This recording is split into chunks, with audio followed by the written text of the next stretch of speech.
नमस्कार, YouTube channel में आप सभी का स्वागत है।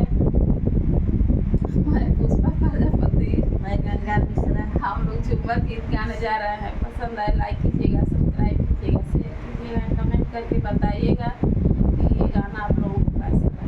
धन्यवाद।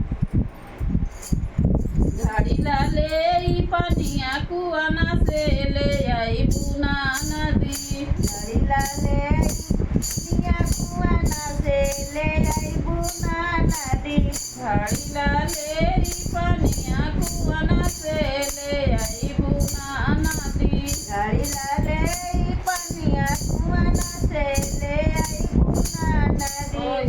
कुआना भौजी कहाँ रखे छोकड़वा, ओई कुआनवा भौजी कहाँ रखे छोकड़वा।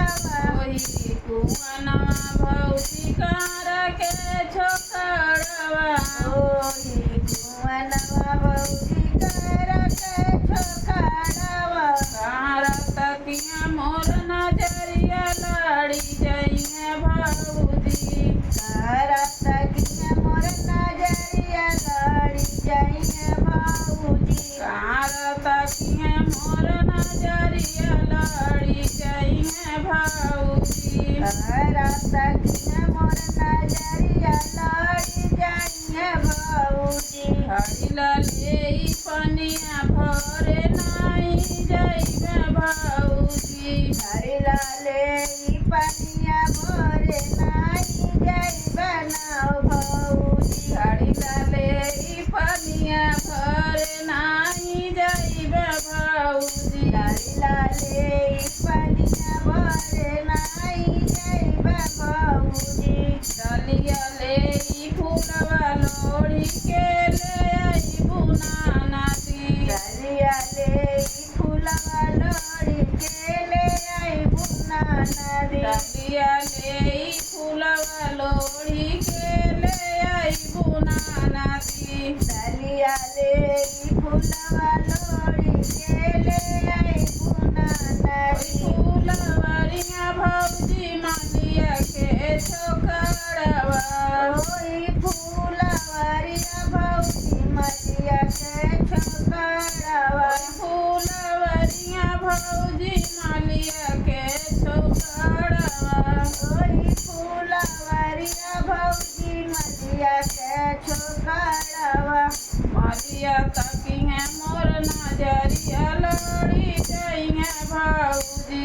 मलिया तकिया मोर नजरिया लड़ी जाइए भौजी। मालिया तकिहे मोर नजरिया लड़ी जइहे भौजी। मलिया तकिया मोर नजरिया लड़ी जाइए भौजी। डलिया लेके फूलवा नाही लोड़े जइबे भौजी। डलिया ले के फूलवा लोड़े नाई जाइए भौजी। डलिया लेके फूलवा लोड़े नाही जइबे भौजी। डलिया ले के फूलवा लोड़े नाई जाइए भौजी। चुनरी लेके धोबी घाट चली जई बुना नदी। चुनरी ले धोबी घाट चली जाई बुना नदी। चुनरी ले धोबी घाट चली जई बुना नदी। चुनरी ले धोबी घाट चली जाई बुना नदी। ओई धोबी घाटवा भौजी धोबिया के छोकड़वा। ओई धोबी घाटवा भौजी धोबिया के छोकड़वा। ओई धोबी घाटवा भौजी धोबिया के छोकड़वा। ओई धोबी घाटवा भौजी धोबिया के छोकड़वा। धोबिया तकिहे मोर नजरिया लड़ी जइहे भौजी।